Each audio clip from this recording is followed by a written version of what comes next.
Welcome to the History Guy Podcast, a podcast dedicated to stories of lesser-known historical events told by Lance Geiger, also known as the History Guy on YouTube.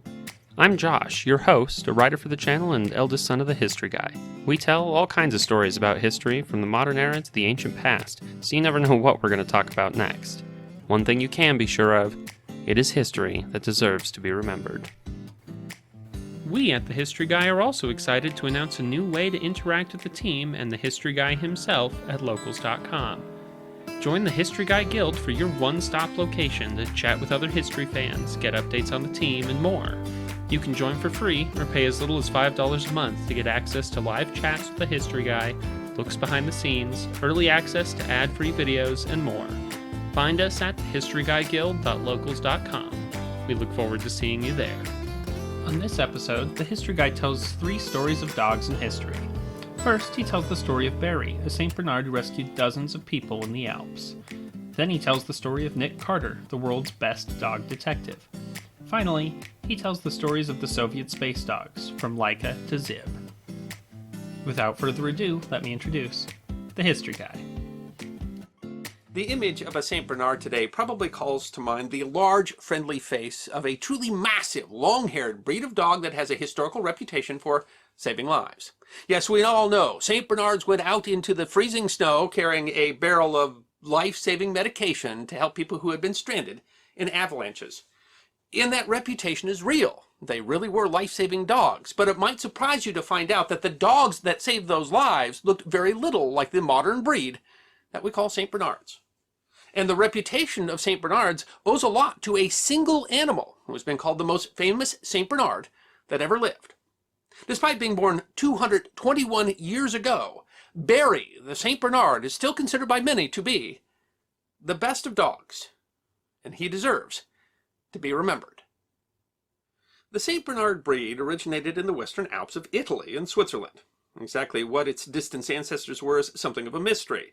The breed is often recognized as a Molosser dog, a broad group of dog breeds said to trace their origins back to the ancient Molossus, a kind of dog kept by the Molossians, a tribe of ancient Greece. The Molossus dog was famed in antiquity for their impressive size and ferocity and were often mentioned by ancient writers. However, there's little evidence that the St. Bernard actually descends from these dogs, possibly descended from local Mastiff types or something else. The earliest records of the St. Bernard come from the Great St. Bernard Hospice, which sits near a high pass on the border of Italy and Switzerland. The hospice was founded by Bernard of Menton, born around 1020 and canonized as a saint in 1681. Bernard was Archdeacon of Aosta, which sat in the Aosta Valley on one end of the extremely ancient mountain pass, now known as the Great St. Bernard Pass. There's evidence that the pass was used as far back as the Bronze Age, over 3,000 years ago, and also contains remnants of a Roman road. The pass connects the Aosta Valley in Italy to the Valais canton of Switzerland. The summit of the pass is at 2,469 meters, or 8,100 feet, making it the third highest road pass in Switzerland. It passes between the 2 highest mountains in the Alps, Mont Blanc and Mont Rosa. The pass was often covered by many feet of snow, with drifts approaching heights of 40 feet, and it was especially dangerous in the spring due to the risk of avalanches. But still, the pass was a popular route for French and German pilgrims on their way to Rome. Around 1049 or 1050, Bernard founded a canonry and hostel at the highest point of the pass. He eventually also founded another hostel at the lower Little St. Bernard Pass 30 kilometers away on the modern Italian-French border. The hospice that he founded in the Great Pass was not the first to be built there. 200 years earlier, there was one built nearby that seems to have been destroyed by Saracen incursions around the year 940. He dedicated the hospice to St. Nicholas, and it was placed under the authority of the Bishop of Sion, the Count of Valais, which is why today the pass is in Switzerland, and not Italy.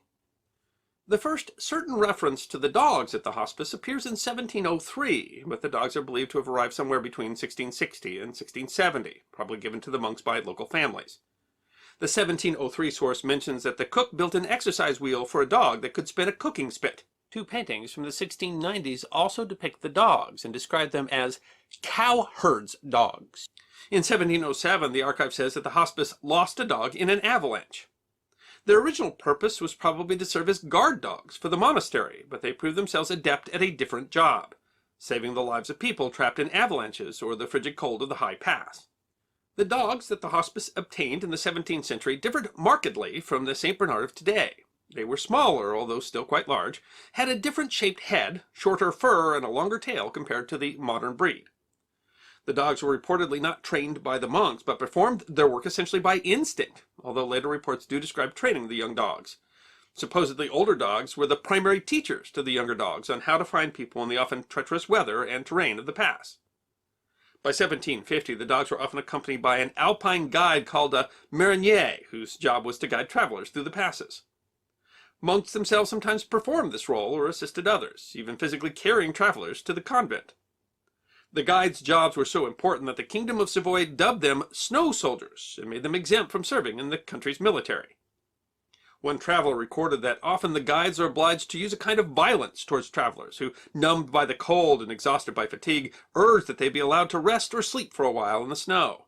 We must shake them, tear them by force from this treacherous sleep, which would infallibly lead to them freezing to death. The dogs were likely brought along partially for protection from bandits and other ne'er-do-wells. In 1787, the hospice reported that the dogs fought off a band of brigands, but they quickly proved themselves adept at finding lost travelers and guiding parties through the snow-covered paths with an excellent sense of direction. They were large enough to help clear the path for the travelers with their broad chests. After an avalanche, the monks learned to send the dogs out in teams of 2 or 3.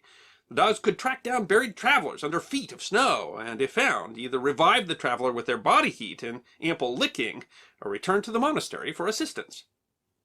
One traveler described arriving at the hostel. In the evening, we reached the monastery of St. Bernard on the top of the mountain. Enormous sums of money were expended to build these cloisters that were made of stonework, and we placed there to give sustenance to travelers on the Alps between Italy and Switzerland.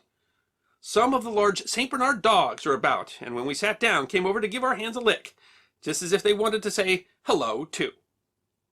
The travelers were given medical attention, warm food, and a place to sleep before trudging up the mountain in the morning. He also described the dogs. The large dogs searched in pairs. One has a wooden keg fastened under his chin, and when they locate a victim, he is offered the wine to keep him alive, while the other dog runs back to the monastery to lead the monks who transport the lost back. Before the end of the 18th century, the rescue work of the dogs was already well known. In 1800, a dog was born at the monastery who would go on to make a famous name for himself. His name was Barry. At his adult size, Barry weighed around 40 to 45 kilograms, making him considerably smaller than the modern St. Bernard, which weighs between 65 and 85 kilograms. The same year, 40,000 soldiers traveled through the pass with Napoleon, and it was reported that not a single one died on the mountain thanks to the work of the hospice's dogs. One of the monks described them that year. They are kind to wayfarers, bark at them when far, friendly when close. We need them in particular to recognize, also through depth, traces of the old path, which would be dangerous to abandon when covered in fresh snow. Our dogs do not fear the frost. Nature had them dressed well for the climate of their environment. Incredibly, the most successful career of any of the St. Bernard's dogs was only just beginning. He apparently showed great promise even as a puppy and a zeal for the work of rescuing stranded travelers like few other dogs did. By 1805, he was already famous throughout Europe. Perhaps his most famous rescue was of a child found senseless in an avalanche. The details about exactly who and exactly where the child was found differ in some tellings. In one, Barry was gone for hours in the storm searching and returned exhausted with the child clinging firmly to his back. While legendary and repeated in many tellings, historians believe that this tale is completely fabricated, likely first by 19th century priest, scholar, and author Peter Scheitlen. What is certainly true of Barry is that he saved many lives, and while no particular tale that has since survived is certain, he was prodigious in his ability to rescue the stranded, and saved at least 40 lives, as was reported around the time and shortly afterwards. A number that was inflated by other writers to reach as many as 100. Scheitlen wrote of the heroic dog that, "The best of dogs, the best of animals, is Barry. You used to leave the convent with a basket around your neck into the storm, in the most insidious snow. Each and every day you examined the mountain, searching for unfortunates buried under avalanches. You dug them out and brought them back to life by yourself, and when you couldn't, you rushed back to the convent, signaling the monks for help. You resurrected people." On a memorial at a pet cemetery in a suburb of Paris, a monument shows Barry carrying a boy on his back, although the dog itself doesn't much resemble the actual Barry. A plaque below it reads in French, "He saved the lives of 40 people. He was killed by the 41st. According to the story, word of a lost Swiss soldier reached the hospice, and Barry was dispatched to bring the man home. Barry picked up his scent and found the man, unconscious, buried in the snow. He licked the man to wake him, but when the soldier woke, he mistook the large dog for a wolf and stabbed him with his bayonet, killing him. The tragic story, you'll be glad to know, is untrue. On the contrary, the actual story of Barry's demise is much happier. After years of loyal work, the aging dog was allowed to retire and sent to Bern, Switzerland in 1812. There he was cared for in his final years until he passed in 1814. In fact, it's a surprise that Barry would live to the age of 14. At least one report from the Times said that the great St. Bernards did not live to the normal age, with about 6 to 8 years being the maximum, and that was said to be the result of humidity in their quarters, which would cause rheumatism. The dogs from the hospice seem to have struggled to maintain a breeding population. Several times in the 19th century, the population seems to have declined precipitously, only restored by crossbreeding with Newfoundlands and Great Danes, or possibly by other similar dogs from throughout the nearby valleys and passes, where they were also used. Barry was buried, but his skin was saved, and a taxidermist preserved him in a pose meant to appear meek, to represent his years of service. At the time of his death, his breed had no official name. They had many different names and were called Alpine Spaniels, Alpine Mastiffs, or by locals in Switzerland, Barry dogs. The hospice kept a dog named Barry in his honor ever afterwards. Unfortunately, there's another myth about St. Bernards that is often repeated, that they carried a barrel around their neck filled with alcohol, famously brandy, in the erroneous belief that brandy would warm the freezing people being rescued. There's no evidence that dogs ever actually carried anything like that, and the legend is usually traced to an 1820 painting by Edwin Landseer titled Alpine Mastiffs Reanimating a Distressed Traveler. The legend clung on so firmly that it's been repeated by almost everyone since, although the hospice itself and the historians at the museum in Bern contradict it. Ultimately, it was the breeding with dogs such as the Newfoundland which gave the dogs a longer coat and a larger bill, which ironically made it more difficult for the dogs to do their jobs, as ice would form in the long fur and drag the animals down. In 1855, one man began to try to breed back to the Barry type, and by the 1860s, St. Bernard was used primarily for the breed. In the 1880s, the Swiss Kennel Club had recognized the name as the St. Bernard, along with particular traits. Notably, the dogs had a dry mouth, and they were not known to drool. In 1923, Barry's body was refurbished, as it had become brittle and his coat had dissolved into over 20 pieces. Barry's pose was also changed, and his head was changed significantly, enlarged, in a compromise between the museum owner and the taxidermist to more closely resemble the breed as it appeared then. Dogs remained at the hospice until 2004, although their job as rescue dogs had declined. There was a recorded rescue in 1897, and they may have performed some assistance in the 20th century, although other breeds and the helicopter since made their work unnecessary. A tunnel was built bypassing the pass in 1964, which means that much less traffic now passes by the hospice itself. In 2004, the dogs were sold to several foundations due to the cost of maintaining the animals, with the promise that they will still come up to the hospice during the summer. While their time as rescue animals has ended, the St. Bernard breed is still very popular today, although they don't look much like Barry or the rest of the rescue dogs of the Great St. Bernard Hospice. Over their years there, the hundreds of dogs are thought to have saved at least 2,000 lives, guarding the pass at a time when as many as 20,000 people a year braved the omnipresent snow. And many of those animals also died in those avalanches, selflessly trying to rescue those who had been stranded. Barry's taxidermied remains remain at the Natural History Museum in Bern, where they've been since his death, to remind people of his heroic nature. As an enduring symbol of that nature, the Tokyo Fire Brigade today wears a patch with an image of a St. Bernard. Peter Schuyten wrote of Barry, "Whoever should encounter your embalmed remains should take off his hat, should purchase a picture and put it in a frame and show it to his children and say, 'Go and do as well as this good Samaritan did.'" And what good advice! How much better would the world be if all we humans sought to do as much good as the best of dogs? Next up, the History Guy tells the story of Nick Carter, the world's best dog detective. First appearing in 1886, Nick Carter, master detective, who had such superhuman strength that he could lift a horse with ease while a heavy man is seated in the saddle, is considered a precursor to modern superhero stories. Raised from a child to be a master detective, the character has gone through many variations, from a detective with preternatural strength and memory to a classic film noir hard-boiled detective to a super spy. The character was a staple of dime and nickel pulp novels, radio shows, television programs, and films. Thrilling Detective website estimated that Nick Carter had appeared in over 4,000 novels, comic strips, films, and radio shows by 1949, and speculated that there was probably more Nick Carter adventures than those of any other fictional detective. But as exciting as the fictional character, little remembered today, was, his abilities seemed to pale next to his namesake, a real detective who solved more than 650 crimes in a brief 7-year career between 1901 and 1908.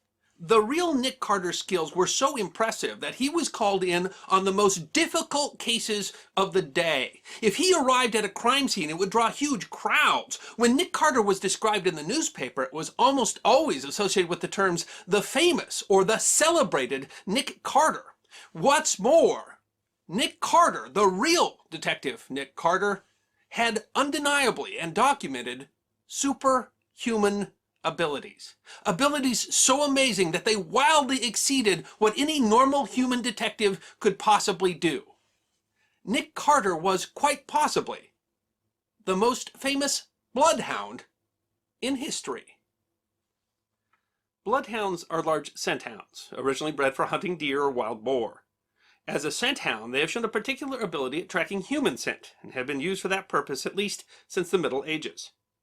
Believed to be descended from hounds once kept at the Abbey of St. Hubert in Belgium, French speakers know the breed as the Chien de Saint-Hubert. They have had, at times, a fearsome reputation, with, for example, a terrifying scene in the theatrical version of Uncle Tom's Cabin, portraying a terrified Eliza being pursued by vicious hounds.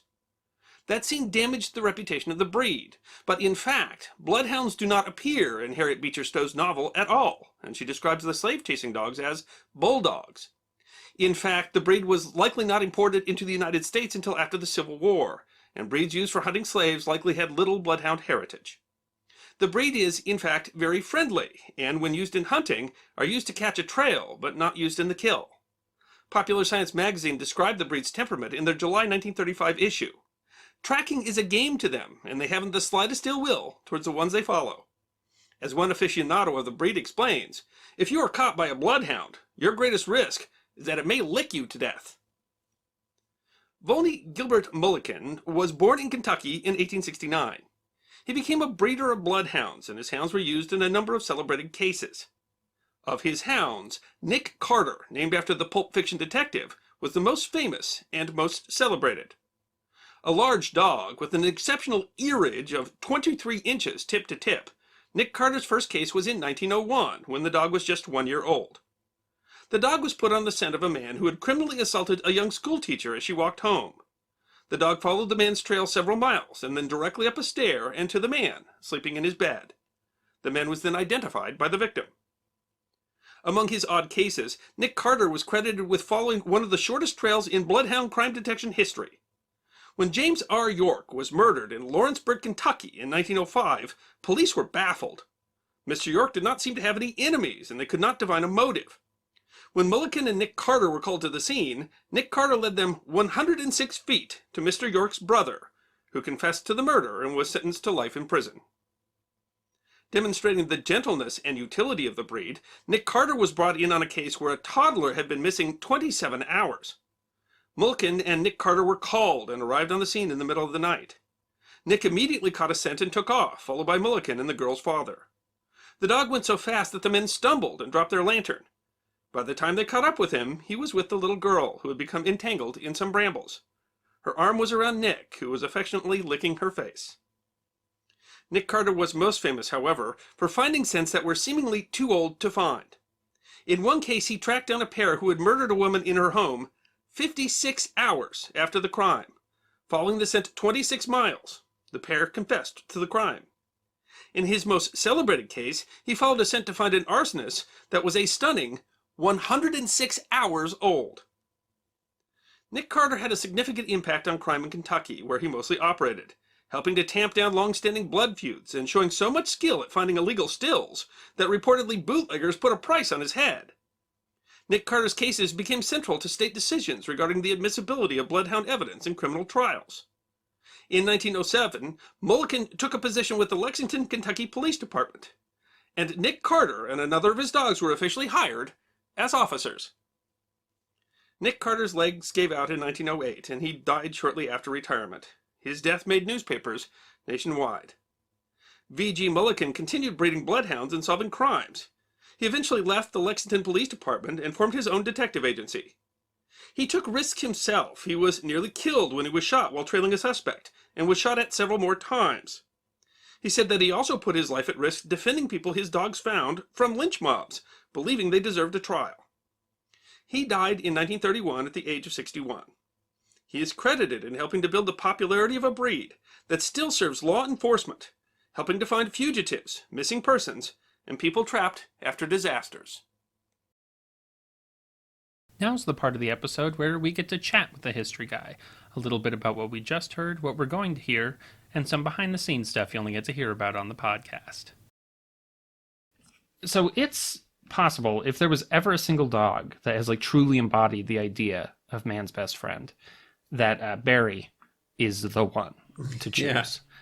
Yeah. Yeah, dogs have different personalities, but Barry seems to have been a dog that was just naturally predilected to saving people, and just had a natural, love of humanity and willing to self-sacrifice to help people. So, every dog has different skills, but at what those dogs were doing up there at the hostel, Barry was just really, really good at it. So, what they say, Barry saved 40 lives. So.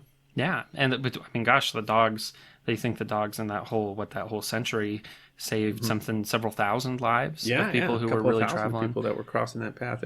It tells you don't try to walk over the mountain pass in Switzerland. Sounds like a bad idea all around, doesn't it? I think you're putting yourself in some danger there. And it's a disappointment to find out that they're not bringing you a little keg of brandy. But yes, that's how they got their reputation. It's interesting, though, to find out that what we see as a Saint Bernard is not what they looked at like at the time. It's kind of funny because some of the breeds are very old, but we've only started standardizing the breeds through dog shows and things like that, so that they don't even look the same anymore. So it is kind of funny that over time they've modified the taxidermy on Barry to match more what we think the dog looks like now, and that possibly modern Saint Bernards would not be well suited to what the Saint Bernard work was supposed to be.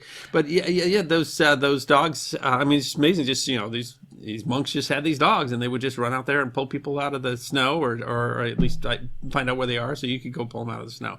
It's extraordinary. One of the truly incredible things is that apparently they were never specifically they weren't originally specifically trained to do that. This was just something it was just working with the natural tendency of the dog. Yeah. And it doesn't sound like they brought the dogs up there because they were like, yes, these are rescue dogs or anything like that. It just kind of turned out that way. They just had some dogs. Well, because they were using mountain dog breeds, so they probably had been bred that direction or something like that. But you're right. They didn't plan to train a bunch of rescue dogs. They just had dogs that became rescue dogs, though apparently later on they did train some of them. It's kind of interesting that they kept them there, until 2004. It was until the 21st century that they were still keeping dogs there. But it would be a disappointment to take the now not very beaten path up to the top of the pass there, where the hostel, as I understand it, is still there, and not have St. Bernards there, I guess. But if you go in the summer, I guess they're still there. They come back in the summer. Is that what? Yeah, I think that's what we learned there, is that they're still bred somewhere kind of nearby, but that the hostel itself can't afford to feed the dogs, since they're not pulling them out of the snow anymore. So also don't get lost in the snow in the French Alps anymore either. Of course, must be a lot easier to get through those passes than it was in the 17th and 18th centuries. I think it's. I do think it's interesting, that they looked so different. It's not something, I don't know. When we think backward, you tend to, and what choice do you have? You imagine what you see today, and so when you read a old story that talks about a Saint Bernard, what you picture is today's Saint Bernard. But when you look at you look at all these images of it now, it was a very different dog. Yeah. It doesn't look the same at all. Yeah. And one of the things that's surprising is you'd think the long hair was part of it, and actually the hair was shorter, and that the long hair would be some disadvantage in the snow now. Yeah, that was an interesting tale. I thought it was kind of his when they taxidermied him, the idea that he was supposed to be in a meek pose. I thought it was honestly kind of a bad choice. It's kind of taxiderming the hero dog. There's some it's kind of, is that really Yeah, I don't know. Jeremy Bentham was taxidermied so that he could keep attending faculty meetings. So maybe it makes sense. But in a way, it seems like, I don't know. I'm not sure that's. I think it's ultimately, it's kind of sad that they tried to change it to look more like the modern dog. It is. So because people were surprised when they saw it and didn't assume, therefore, that it was a, I mean, they don't look like, what was the movie Beethoven? That was the one with the St. Bernards. Yeah, they didn't look like that at all. That's not what the breed actually looks like. Yeah, and it's kind of in the time, before we really had an idea of what breeds were. Certainly in the modern sense, we didn't have that idea. Yeah, it's interesting. I mean, I'm sure we're breeding for characteristics. I mean, there are some very old dog breeds, but I said since we've standardized, I mean, not only are there more breeds, but I mean, dog shows are made in order to standardize breeds so that you can recognize the dog from that breed. And before dog shows, then they didn't look quite nearly as standard because they weren't breeding for that. And we weren't. There was a lot less care about making sure that you stayed purebred. And I know that even purebreds these days, they because staying purebred can cause genetic problems and does cause genetic problems, that they do some crossbreeding to try to keep the genetics healthy. Yeah, so it's done differently now. But I don't think that the monks really cared that these were any particular breed. They just wanted dogs to do what they were doing.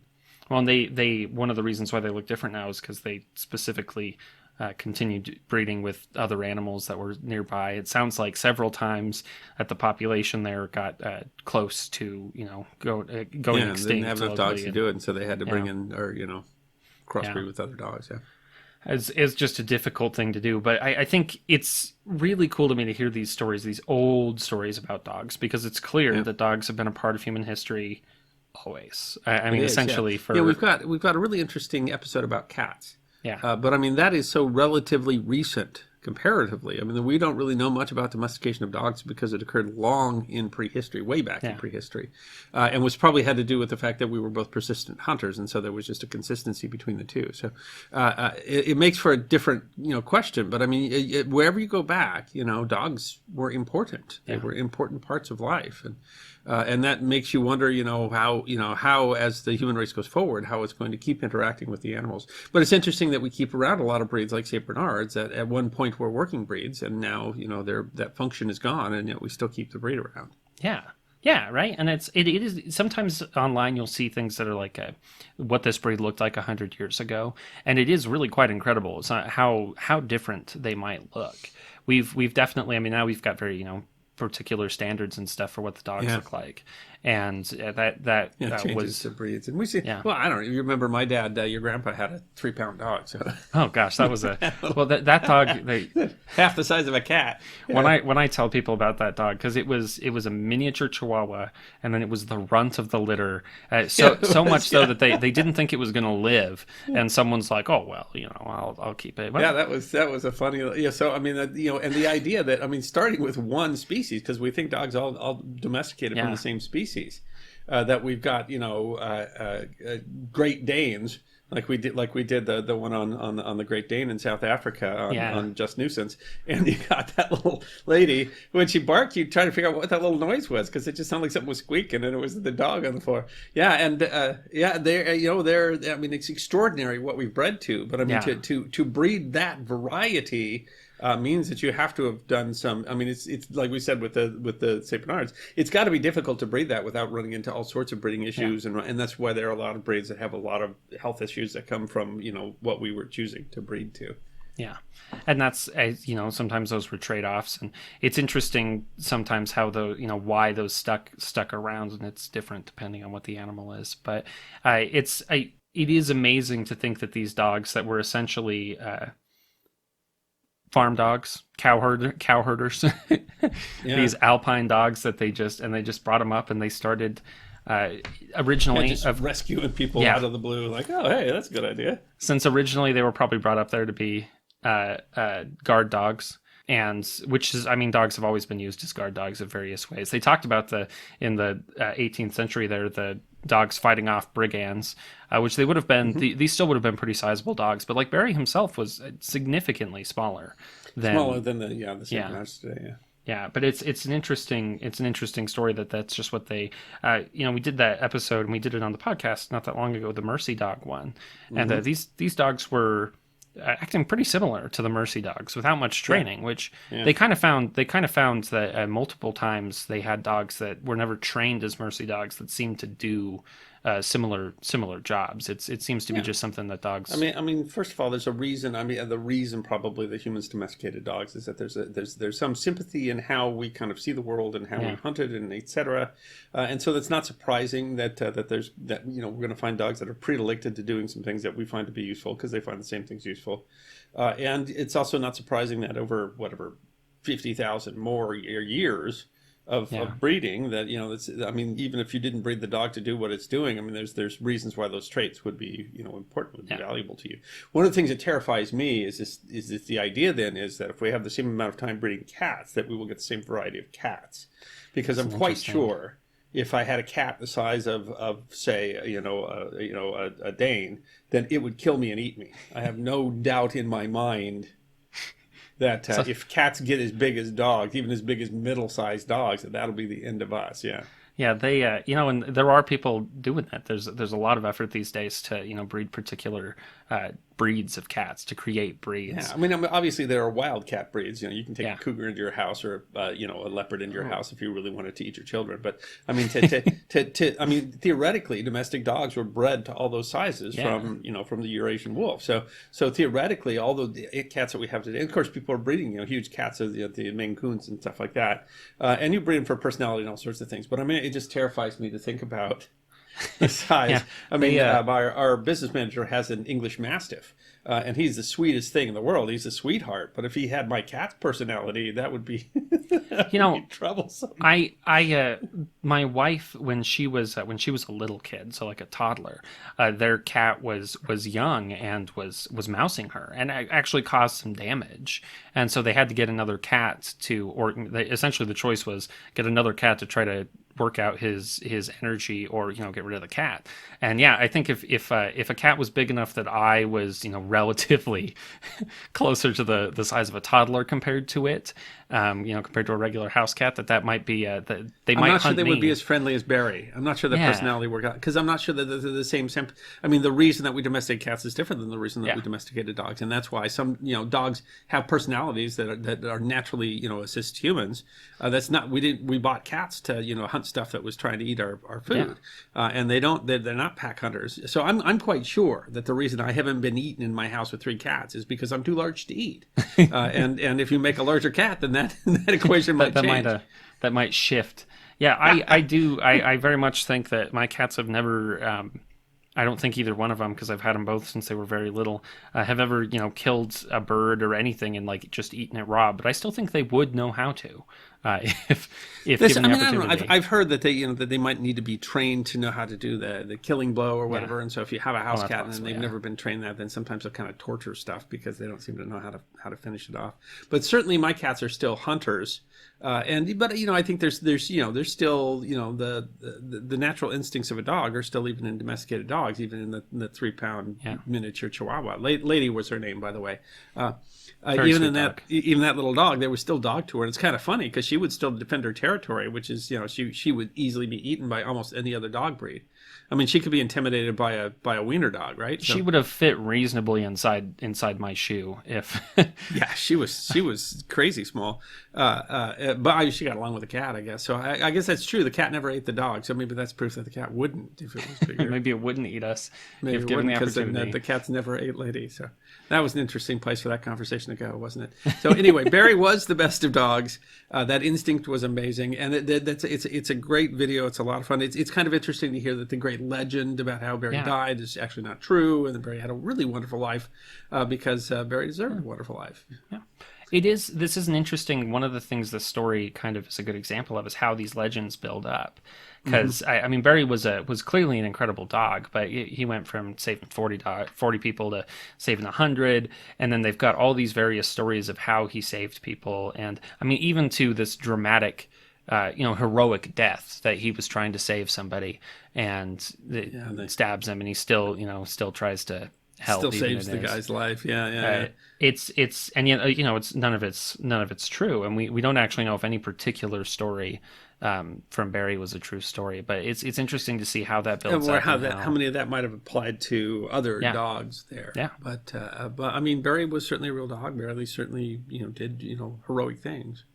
And unlike some of the stories that we talk about, I mean, in fact, some in this episode, I mean, he was choosing that. I mean, the dog knew what was going on. It wasn't like they strapped him in a rocket and shot him into space, So it's a great story about that connection between man and dogs, and where that connection was so strong that dog would, could literally, sniff out men that were dying and just go find them and bring them to help. And it's a little similar to the shorter episode that we just listened to about Nick Carter. Yeah. And it's because he too was finding people, and he wasn't saving them necessarily, but it was a really pretty similar skill. I guess in a way, because you found like lost that's kids true. And stuff like that. But I mean that's just a dog. Those bloodhounds, they just enjoy hunting. They enjoy following the scent. But I mean, just the stories there are just incredible. What originally put us onto that story was that we'd heard this legend that the bootleggers had put a price on the dog's head, which is hard to confirm. We actually couldn't find anything to confirm that. Though we could find some newspaper stories that said that there was a rumor that. I mean, that's it wasn't just that this dog, loved doing what it was doing, but this dog was exceptionally good at it. Finding someone after 100 hours or finding someone after miles and miles, and they're incredible animals what they can do. So it's kind of funny because you have this Nick Carter who was this. It was kind of funny because he was the best known really kind of superhero star of his time. Now we don't see him in public media at all. I mean, there's plenty of movies out there where it's the Nick Carter movie, but the dog actually did have this enormous detective ability that was just extraordinary from the start. And so there's just a lot of great stories in there about what that dog did, and those are all in the newspapers everywhere. I mean, if a case involved Nick Carter, then it was front page news. Everybody in the country knew who that dog was, and the famous Nick Carter was coming. Though it did get a bit confusing too, because one of the things I found out in the research on that one is that a lot of people started naming their bloodhounds Nick Carter after that dog. So sometimes you had to be careful to see if it was the same Nick Carter that they're talking about in the newspaper. Yeah, I thought it's funny. It's something about that breed too, that he had an impressive earage. Like 2 feet across if you held his ears out or something like that. That's how you measure bloodhounds. It's such an interesting. But I love the intro to this episode where first of all you have to talk about the comic book character who it's funny that you have to go back to this pop culture reference that was so universal at the time that we would have considered someone not knowing who Nick Carter was like in the same way we would have been like, oh, you don't know who Tony Stark is, you've never heard of Iron Man. You're right. This is. I mean, there's the biggest movie, one of the Avengers. He was as well known as Captain America. He was pre-Batman. And hundreds and hundreds and hundreds of novels written. It's kind of interesting that he's disappeared. But I mean, that's why the dog was named Nick Carter. And the thing is, the dog was a better Nick Carter than any dude ever would have been. Right? And it's just amazing that you have to describe this pop culture reference to even understand why his name was honestly so. I mean, it's a piece of comedy there that they named this dog. There's an irony to it, and especially since the dog was such a fantastic detective. And it's you mentioned that the bloodhounds are not apparently very aggressive animals. It's interesting because I can still think of multiple movies that takes them as you're running away from the barking bloodhounds. The baying bloodhounds. But actually, if the bloodhound catches you, it won't hurt you. But I mean, presumably, whoever chasing the bloodhound. I mean, if you're the escaped prisoner, presumably the dogs aren't alone, right? There's somebody leading there's or following someone behind the dog there that does want to put you back in jail. But it's kind of funny because they are such single-minded hunters when they're chasing a scent, that the assumption would be that when they get to something they're going to, and it's not at all. It's just a game to them, and they get there like, woohoo! I found you! Yay! Give me a treat! And that's the guy saying they might lick you to death. So they really do have a wonderful personality, and that's part of what makes it here. The photographs were in newspapers that were more than 100 years old, and so they're pretty fuzzy if you see the YouTube version of this. And that was the best really we could do, even trying to improve those photographs. So it's hard to say if that breed, has changed as much as we talked about with Barry changing. Yeah. Of course, that's more recent. I mean, he's what 100 years past Barry. Yeah. But I don't know how much the breed has changed. But I mean, there's a reason that we were particularly breeding bloodhounds. And it's interesting that he was used to find lost children as much as he was used to find criminals, as much as he was used to find illegal stills, which apparently he was quite good at. Magellan TV is sponsoring this episode, and they sponsor all of our podcasts. And if you've listened to the podcast, you know that what we like to do is talk about what we've been watching on Magellan TV lately.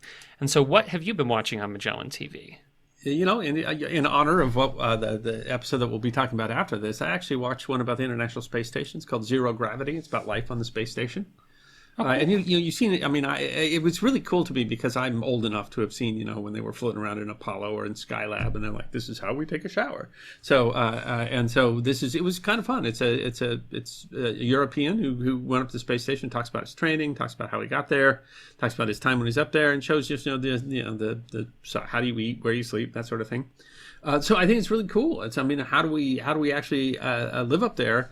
We see bits and pieces of it up there, but this one was a really great way to really get a view of what life is on the space station. It had me thinking though about politics, because the Russians decided they're not going to support the ISS after 24, and that's how things are going to change because of geopolitics now. Because it looked like we were looking to some sort of great change and cooperation in space. That's why we built the International Space Station, and now we're seeing that the politics were bigger than the space station, and that's kind of scary. So it really was, if you're interested in space, if you're interested in how we're exploring space, and if you want to get some, really just see the perspective of kind of day-to-day life, it's a great documentary. And one of the things you love about Magellan, they have something on all sorts of things. It's a great space documentary.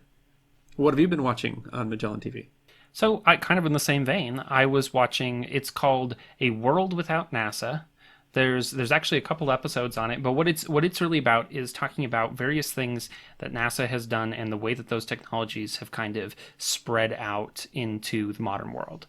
And so we've talked about that a little bit in various pieces, but what it talks about and the next episode looks like it'll talk about even more interesting things.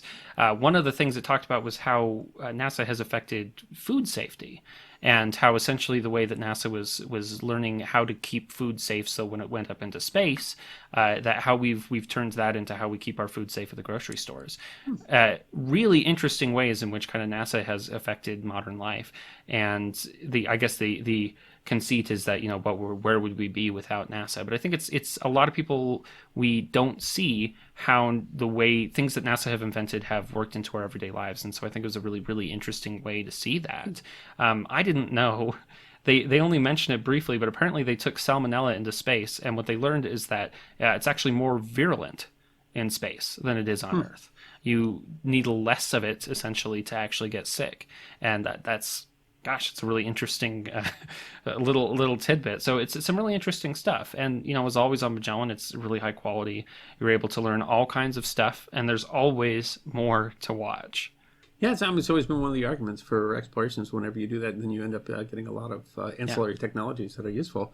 But it's also, regardless of what you think about, whether that made sense or not. Is that a reason to go to space? I don't know, but it is interesting to know, because there's so many, these extraordinary, origins of things that we're using every day, and you had no idea that that was invented for going to the moon. So yeah, that sounds great. I think I'll check that one out. And of course, if you are a listener or watcher of The History Guy, you can always go to try.magellantv.com/historyguy, where we will always have a deal for you, sometimes a free month or a deal on an annual membership, or even a documentary that you can watch for free. Again, that's try.magellantv.com/historyguy. Finally, The History Guy tells the story of the Soviet space dogs. And stay tuned after the episode to hear us chat a little more with The History Guy. In the 1950s and 60s, the United States and the Soviet Union were locked in a race to see who could be the first to send a man into space. The Cold War was in full swing, and both countries wanted to dominate the final frontier. Both countries worked on rocket designs and support systems that would allow them to send a cosmonaut or astronaut into Earth's orbit and return them safely home. And both countries used animals to test the safety of their designs. Sadly, many of those history-making animals never made it home. The courage and sacrifice of the U.S. and Soviet space animals is history that deserves to be remembered. One of the United States' first animals in space was a 1-pound squirrel monkey named Old Reliable, because of how quickly he picked up on training at the Navy's Aviation Medical School in Pensacola, Florida. The U.S. chose squirrel monkeys because of how sensitive they are to their environment, making their biological responses to the stresses of being in space easy to monitor. Before the Jupiter AM-13, bearing Old Reliable's capsule, blasted off at Cape Canaveral on Friday, December 13th, 1958 at 3:38 in the morning, the scientists renamed the monkey Gordo, which was an easier name to pronounce over radio communications. He was equipped with a plastic leather-lined helmet, strapped to a custom-built couch with medical monitoring equipment. Gordo survived 9 minutes in space, but was lost when his capsule splash landed in the ocean, and the beacon to signal the waiting rescue ship did not go off. Despite the loss, the mission was considered a success. Scientists believe, despite not being able to find him, that Gordo survived the landing, and that a human could have done the same. Numerous monkeys and apes of several species were flown by the U.S. in the 1940s, 50s, and 60s. About 2/3 of all the monkeys launched in the 1940s and 50s died on the missions, or soon after landing. While the U.S. was primarily working with monkeys in their space program, the USSR had a different animal of choice: dogs. The Soviet space program utilized all-female dogs because they were believed to be easier to handle. They used animals picked up as strays from Moscow streets because they thought that those animals could bear hunger and extreme temperatures more easily than house pets. The Soviets were launching suborbital flights with dogs inside them as early as 1951, using R-1 rockets. Pups with names like Dezig, Sigan, Malishka, and Zib successfully ventured into the upper atmosphere, and most returned to tell the tale. Zib was particularly interesting. Usually Soviet space dogs received extensive conditioning and training before being launched. But Zib was picked up off the streets because a dog named Bolik, who had been trained, managed to escape and run away shortly before her flight. Zib is actually an acronym for the Soviet words for replacement for missing Bolik. Despite receiving virtually no training, Zib completed her mission and returned safely home. Another Soviet dog made history by becoming the first animal to orbit the Earth, a 13-pound stray named Laika. Originally called Kudryavka, or Little Curly, the international press gave her the name Laika, or Barker, after her introduction by Russian radio to the adoring public, in which she barked into the microphone. After the successful launch of the first satellite in space, Sputnik, on October 4, 1957, Soviet scientists were tasked with creating a satellite to carry a dog into space. Soviet leader Nikita Khrushchev requested that the next history-making satellite blast off on the anniversary of the Russian Revolution, which was November 7th.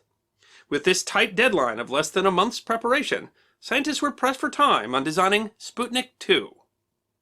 Chosen partly because her white fur with dark spots reproduced well in black and white photos, Laika was extensively trained for her flight, along with a second dog named Albina, which translates roughly to Whitey, and another dog named Muka, or Little Fly.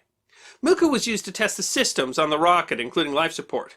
Albina was Laika's backup in case anything went wrong. Though Albina may have been a better candidate for the flight than Laika, because she'd already flown in a high-altitude rocket twice before.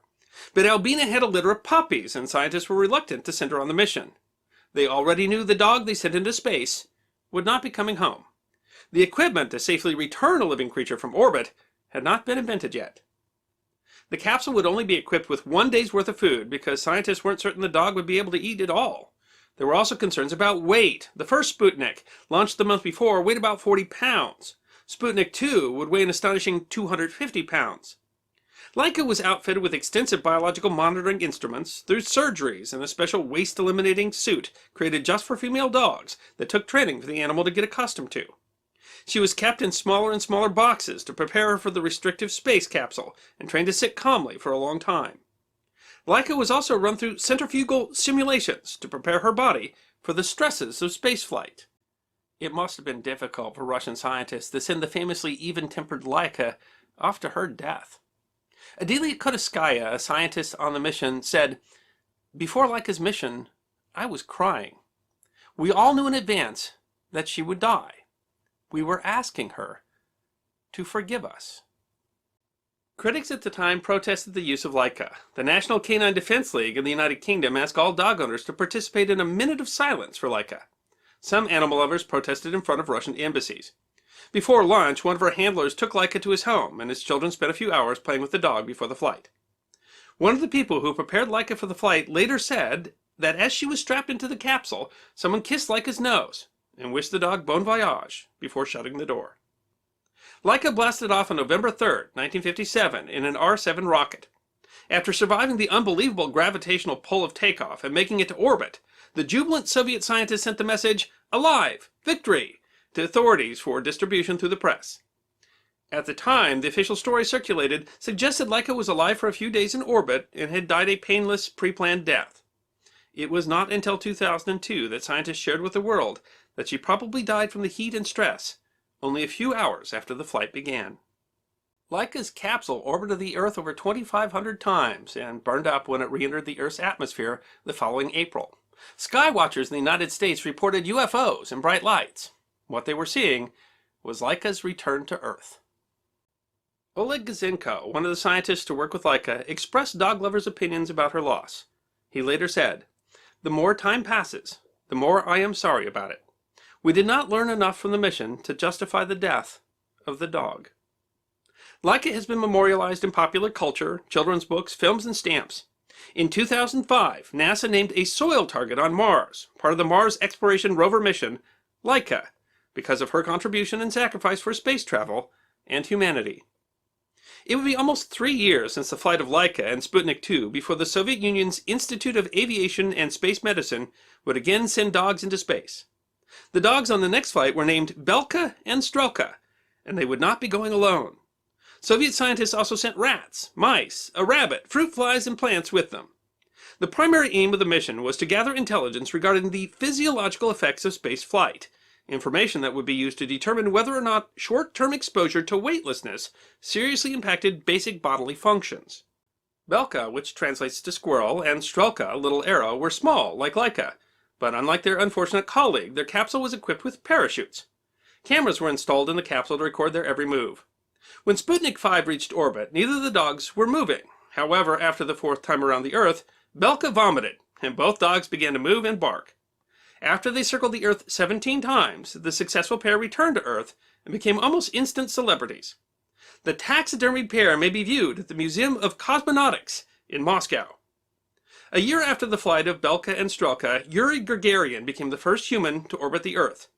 Shortly before he did, a dog was sent into orbit along with a dummy shaped like a cosmonaut. Gagarin was said to have joked that he was unsure if he was the first man in space or the last dog. The Soviet dogs continued to make history when Ugolyak, Kol, and Veterok, Light Breeze, orbited the Earth for 22 days in 1966. Their length of time in orbit was not beaten by humans until the Soyuz 11 mission in 1971, and is still a record for canines in space. And while animals in space offered valuable information that was necessary in order to facilitate manned spaceflight, they also made a unique connection at a critical time back here on Earth. Though the US and Russia were heavily engaged in the Cold War, President John F. Kennedy and Soviet leader Nikita Khrushchev knew each other well and often exchanged gifts. One of the most interesting of the gifts was a small white dog named Pushinka. Listed as non-breed on her registration, Pushinka had an extraordinary parentage. Her mother, Strelka, was one of the first dogs the Soviets sent into space. The flights of the Soviet dogs had captured the US and the world's imagination, and in a story related to the BBC by her daughter Carolyn, when First Lady Jackie Kennedy ran out of things to say while seated next to Khrushchev at a state dinner in Vienna, she asked about Strelka's puppies, to which the dog had given birth after her famous flight.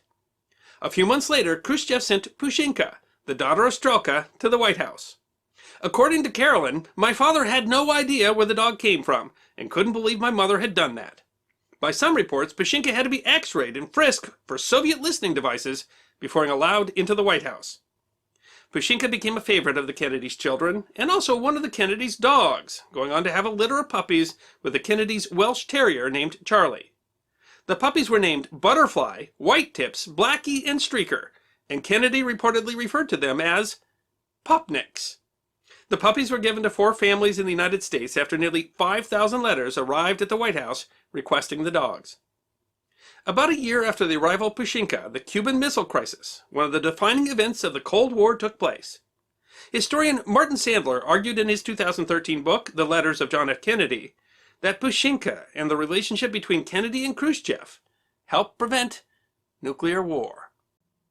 Animal testing of any kind has always been controversial, and I suppose it's no surprise that in a period of extreme competition between nuclear powers that our animal friends would be drawn into the fray. These creatures couldn't defend themselves. They didn't volunteer for missions that had to be, frankly, confusing, painful, terrifying, and for many of them, fatal. But as they always have, man's best friend came with us, even on our most daring missions. And it is no surprise that they also help to bring us together in our darkest hour. I can't help but think that when humankind finally goes out to distant planets, that we won't bring our canine companions with us, and we will settle the stars together. So this episode's kind of much further in the future than the 2 episodes we listened to earlier. Yeah. But in my mind, kind of the connecting piece here is about how closely dogs are tied into human culture and human advancement. Mm-hmm. And like you mentioned at the end of it, we have taken dogs everywhere we've ever gone, and I think we always will. Yeah, I mean, Barry went out and risked his life to save the life of humans. And so you could say that, I mean, because we're using dogs as biological. I mean, Soviets preferred dogs, we preferred monkeys. But, I mean, we're using these animals and we're putting them at risk because they're biological analogies to us. But it's interesting here because we're straight up saying, and I guess to an extent you say that with the snow dogs and stuff too, but we're straight up saying is that we recognize their life as being less valuable. Yeah. And so it says a lot about, man's best friend, that they continue to be man's best friend. But on the other hand, I mean, this is Laika, gave her life for the advancement of science and the advancement of moving humanity into space. And that's heroism. I mean, it would be a hero if it was an astronaut. So why not if it's an animal? And so it really does. It talks about a point in history. It talks about the way that we treat animals and these other species and how we regard them. It is a message of the heroism. I just can't imagine how terrifying that would have been for those animals. I mean, they had no idea what was coming up. No. And I mean, you can criticize humans too, to some extent, to say that we're willing to do that. We learned some important stuff. I mean, Yuri Gagarin said. I mean, he famously said, "I don't know if I was the first person or the last dog." Yeah, that's because it was at the end of. Okay, the 2 dogs came back alive. Now you. And now let's see if you will, right? And there is something very human about it, though, when you talk about how hard it was clearly for those Soviet scientists, to send Laika up there, knowing that she was going to die. Yeah, and that they so fully recognized that they solely and the cost of it, and so I mean, there's something touching there. I mean, that they were asking for forgiveness from the animal, and that they knew that they were making a sacrifice, and I mean, there's it really is in many ways just like the other 2. It's about that how close we are between people and dogs, and how close the emotional bond is that we go on an endeavor that is as extraordinary as trying to go to outer space, that we do that together. Yeah. And they changed our understanding of the universe. They allowed us to do what we've done in terms of going off into space. And then, as we find out towards the end of the episode, they ended up, being the bond that maybe kept us from overreacting during one of the most dangerous moments in the Cold War.